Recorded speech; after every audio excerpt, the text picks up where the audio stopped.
For my 30th birthday, my family chartered a private jet to Aspen without me. I found out on Instagram at 7 in the morning. There was a photo of my sister, Kayla, holding a glass of champagne, captioned "Family First." I typed a single comment asking why I was not told. My father replied publicly 3 minutes later. "We did not want to drag the help along. Enjoy your quiet weekend." I did not cry. I did not scream. I just smiled, typed "surprise waiting for you when you land," and closed the app. That same day, I made a decision. 2 days later, my sister was live streaming a meltdown, my mother was sobbing, and my father was begging me to pick up the phone. They thought I was the help. They were about to find out I was the bank. Drop a comment and let me know where you are listening from and what time it is for you right now. Have you ever been excluded from a family event you paid for? I would love to know who is part of our community. I put my phone down on the kitchen counter and looked at my husband, David. He was flipping pancakes, whistling a low tune, completely unaware that my entire history with my family had just incinerated in the span of 3 minutes. I did not tell him immediately. I did not want to ruin the morning for Leo, who is currently trying to feed a piece of bacon to his toy dinosaur. Instead, I walked into my home office and closed the door. This room was my sanctuary. It was where I designed skylines, where I calculated load-bearing walls and stress points. It was where I made the money that kept my parents and sister draped in designer labels. I sat down and opened a file I had not looked at in months. I named it Family Maintenance. It was a spreadsheet, cold and precise, detailing exactly what it cost to be a member of the Henderson family. I scrolled down the columns. $5,800 a month for the rent on the Gold Coast condo my parents claimed they owned, but which I had quietly leased for them 3 years ago when my father's third business venture collapsed. $1,200 for the lease on my father's Range Rover, because appearance was the only currency he respected. $3,000 in direct transfers to Kayla's business account for what she called brand investment, which usually meant champagne lunches and buying followers to inflate her ego. I stared at the total at the bottom of the screen. It was a staggering number. A number that could have paid off my own mortgage. A number that could have funded Leo's college tuition twice over. For years, I told myself I did it because I could, because I was successful, because that is what family does. But looking at that number now, with the echo of my father's comment ringing in my ears, I realized I had been lying to myself. I was not being generous. I was paying a subscription fee for love that never arrived. There is a specific kind of trap that happens when you are raised as the useful child. It is not loud or violent. It is a quiet, normalized cruelty that conditions you to believe your value is entirely dependent on what you can provide. Growing up, Kayla was the star. She was beautiful, charismatic, the one who was destined for greatness. I was the sturdy one, the practical one, the one who worked double shifts in high school to pay for my own car while my parents paid for Kayla's modeling classes. They taught me that my role was to be the fuel that kept the golden child warm. I internalized it so deeply that I thought writing checks was the only way to keep them in my life. I thought if I just paid enough, eventually they would look at me the way they looked at her. But that morning, the illusion shattered. My father did not call me the help by accident. He did not say it to be funny. He said it because it was the truth. To them, I was not a daughter or a sister. I was a utility. I was the electricity that kept the lights on, the foundation that held up their house of cards. And just like a utility, they did not think about me until I stopped working. They did not invite the electricity to Aspen. They just expected it to be there when they flipped the switch. I rubbed my eyes, trying to summon some sense of regret or sadness, but there was only clarity. This was not a breakdown. It was a balance sheet. And for the first time in 30 years, I was looking at the red ink and realizing the investment had never been viable. I looked out the window at the Chicago skyline. I built skyscrapers for a living. I knew better than anyone that you cannot build a stable structure on a rotten foundation. You have to condemn it. You have to demolish it. And then you walk away from the rubble. I saved the spreadsheet. Then I opened a new tab. I pulled up the contact information for the leasing agent of the condo. I pulled up the login for the family cell phone plan.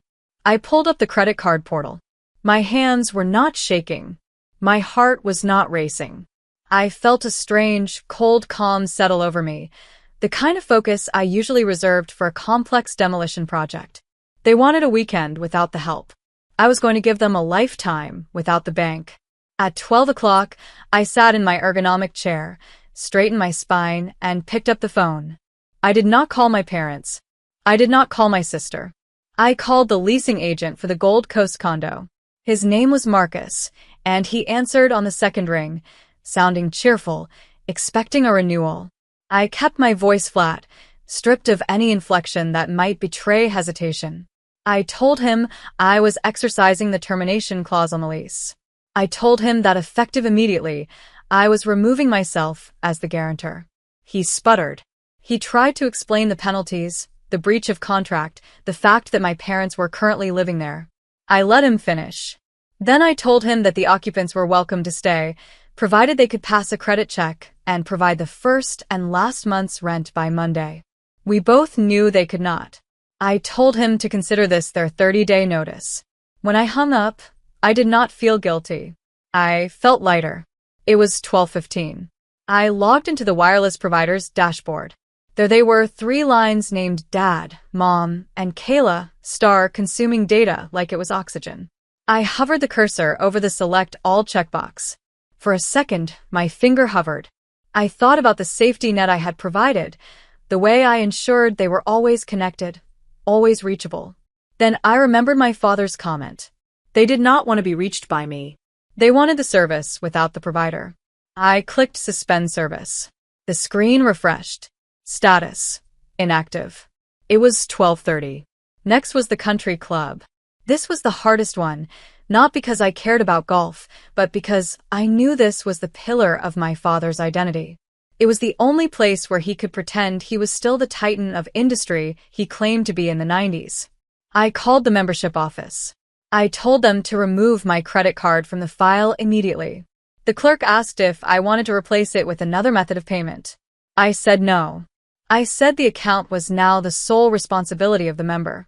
I knew that the next time he tried to buy a round of drinks for his old cronies, the card would bounce, and the illusion would shatter right there at the 19th hole. It was 12:45.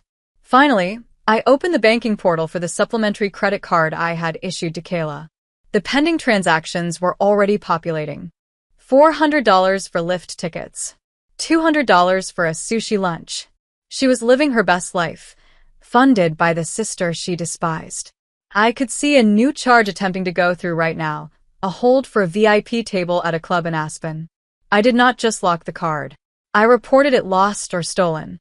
The transaction declined instantly on my screen. I imagined the scene in Aspen, the waiter returning the card, the confusion, the public embarrassment. I sat back, the silence of the room amplifying the hum of my computer. People often talk about cutting ties with family as if it is a tragedy, a great loss that leaves you hollow.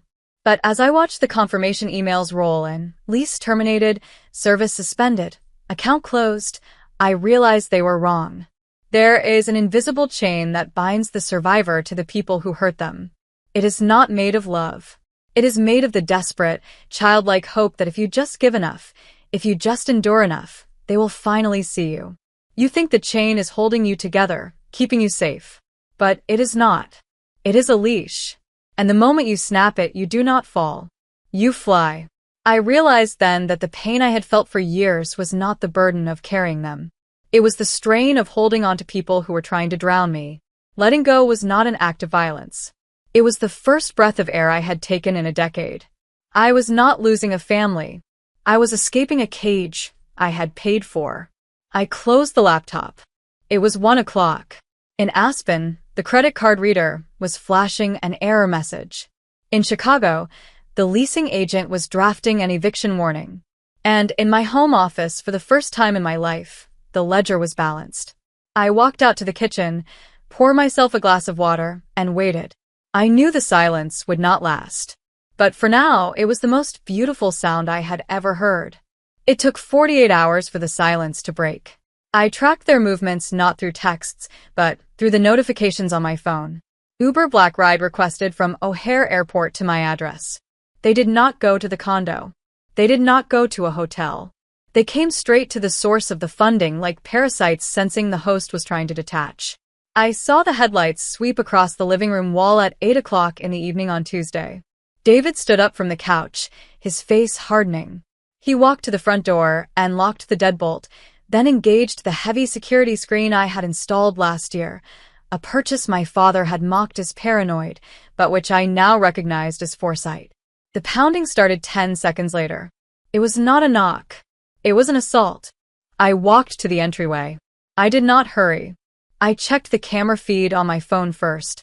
My father, Robert, was red-faced, slamming his fist against the wood.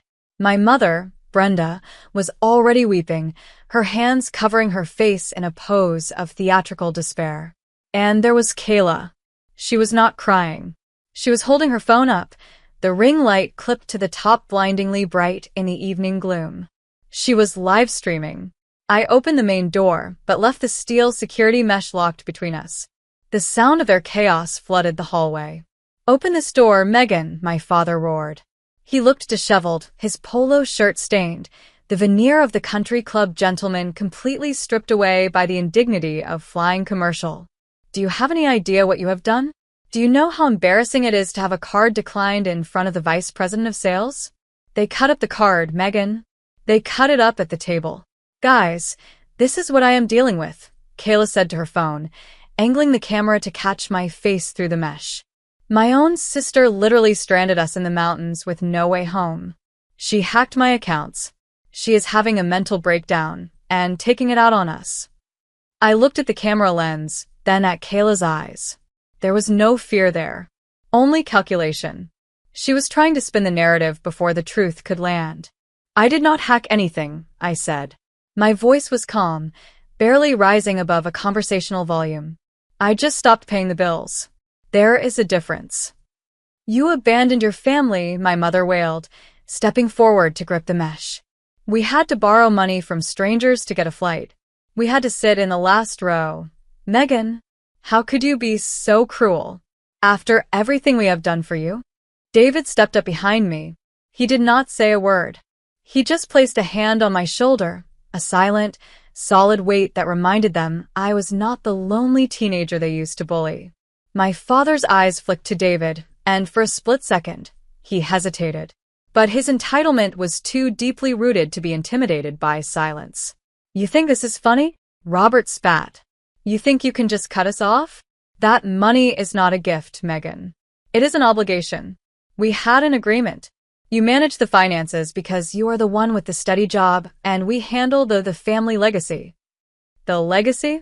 I asked. "You mean the image? You mean the lie? We're going to sue you," Kayla snapped, lowering the phone slightly but keeping the recording running. "My manager said this is financial abuse. You made us dependent on you, and then pulled the rug out to control us. That is illegal, Megan. That is coercive control." I felt a laugh bubble up in my chest, cold and sharp. Financial abuse. They were accusing me of abusing them by closing my own wallet. It was the logic of a hijacker angry that the hostage stopped serving drinks. "You are welcome to try," I said. "But if you file a lawsuit, discovery will be public. And I do not think your followers want to see the receipts for the bot farms you have been buying with my money." Kayla went pale. She ended the stream instantly. "I did not strand you," I said, looking at my father. "I did not embarrass you. I just stopped paying for the stage you stand on. If you want to be rich, Dad, go build something. But you are not building it on my back anymore." "We are your parents," he screamed, slamming his hand against the mesh one last time. "You owe us everything." "I owe you nothing," I said. "The debt is paid." I closed the heavy wooden door. I threw the deadbolt. I listened to them scream for another 5 minutes, threats of lawsuits and disownment muffled by the solid oak. Then, I heard the car doors slam and the Uber pull away. I turned to David. My hands were not shaking. I felt lighter, as if the gravity in the room had suddenly decreased. But I knew this was not over. People like them do not just walk away when the money stops. They come back for the copper wiring in the walls. The silence after they left was not peaceful. It was heavy, like the air before a tornado touches down. David went to check on Leo, but I went straight back to my office. My father's threat about financial abuse had triggered something in my brain, a professional instinct. In my line of work, when a contractor threatens to sue you for enforcing a contract, you do not just double-check the contract. You audit the entire job site. I did not sleep that night. I pulled every financial record, every deed, every tax document associated with my name. By morning, I realized the mess was too big for a spreadsheet. I needed a scalpel. I hired a forensic accountant named Sarah, a woman recommended by my firm's legal team. She did not care about family dynamics. She cared about math. It took her 3 days to find the anomaly. I was at my standing desk, reviewing blueprints for a new high-rise, when she called. Her voice was dry, professional. "Megan, I am looking at the title search for the property on Elm Street. The one you purchased in 2019 for your parents' potential retirement." "Yes," I said. "It is sitting empty. I am holding it as a long-term investment." "It is not empty of debt," Sarah said. "There is a home equity line of credit against the deed. Opened 18 months ago. The current balance is $165,000. I stared at the phone. "That is impossible. I never authorized a HELOC. I own that property outright. The paperwork is here," she said. "It has your signature. Notarized." She emailed me the PDF. I opened it, my eyes scanning the document with the same detachment I used to look for structural cracks in concrete. There it was. My name. My signature. It looked practiced, almost perfect, except for the loop on the M. But it was not the signature that made my blood turn to ice. It was the date. October 14th. I pulled up my calendar from 2 years ago. October 14th. I was not in Chicago. I was not even in the country. I was in Tokyo, presenting a keynote on sustainable urban density at a design conference. I had passport stamps, flight manifests, and hotel receipts to prove it. I physically could not have signed that document in a notary's office in Illinois. I looked at the disbursement logs Sarah sent next. The money had not gone into the property. It had not gone into renovations. It had been siphoned out in varying amounts. $20,000 to a luxury car dealership. $15,000 to a casino in Indiana. And then, a recurring transfer of $5,000 a month to an LLC called Kalistar Media. The realization hit me with the force of a demolition ball. This was not mooching. This was not just my parents being entitled or bad with money. This was a felony. They had impersonated me.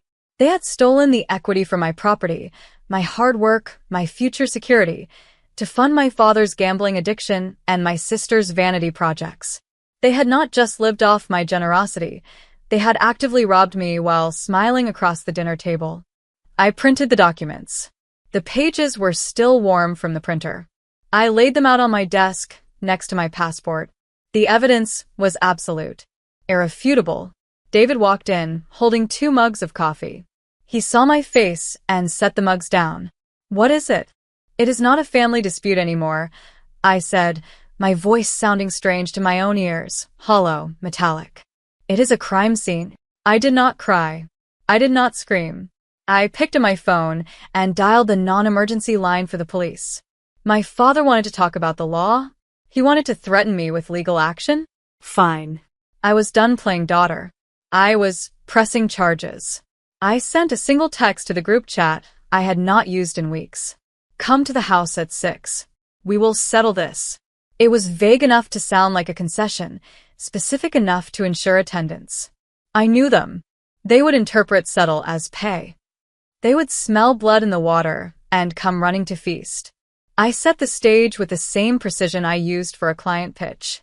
The dining room table was cleared of everything except a single manila folder and a pitcher of water. No food. No wine. This was not a social call. It was a deposition. David stood by the window, arms crossed, a silent sentinel. I sat at the head of the table, hands folded, waiting. They arrived at 5:55. They walked in with the swagger of conquerors returning to a sacked city.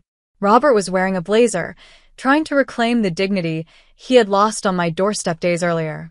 Brenda had dry eyes and a tight, expectant smile. Kayla held her phone, though she was not recording yet, She was saving the victory lap for later. They sat down without being asked. "I am glad you finally came to your senses," Robert said, leaning back and spreading his arms. "We were prepared to make this very ugly, Megan. Legal action is expensive. It is better for everyone that you decided to do the right thing." "The right thing?" I repeated, my voice neutral. "We have drafted a proposal," he continued, sliding a piece of paper across the mahogany table. It was a handwritten note on hotel stationery. $50,000. For pain and suffering. For the embarrassment you caused us in Aspen. And, of course, the reinstatement of the lease and the allowance. You do that and we will drop the lawsuit.